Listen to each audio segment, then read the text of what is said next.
Alright, magandang araw mga idol. It's me again, DM Rider TV. For today's vlog mga lods, isi-share ko sa inyo kung paano ko nga ba naabot itong ganitong kilometer. So, ito yung previous kilometer niya, tapos ito yung present. Kung pagsasamahin natin mga lods, almost 110,000 na yung tinakbo na itong motor ko. Ito palang analog na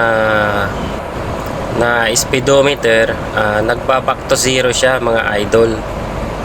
Kumbaga pag naabot mo na yung 99,999, another counting na siya, magbaback to zero na siya, and then start again sa 1. So umpisa na natin mga loads pagkatapos ng intro.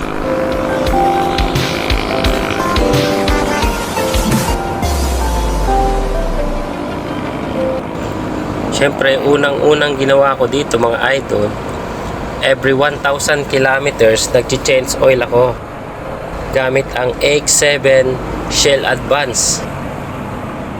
Tapos, hindi mawawala yung every 40 kilometers gumagamit ako ng Honda Carbon Cleaner mga idol.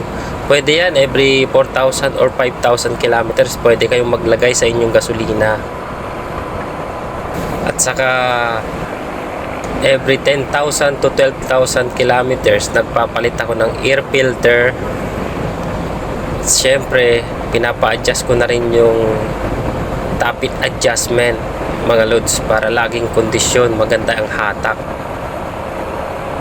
Saka isang tips pa mga idol, kailangan wag kang over accelerating. Kasi dyan nadadali yung piston natin sa over accelerating. Bali tamang takbo lang, 60, 70, 100, ganyan.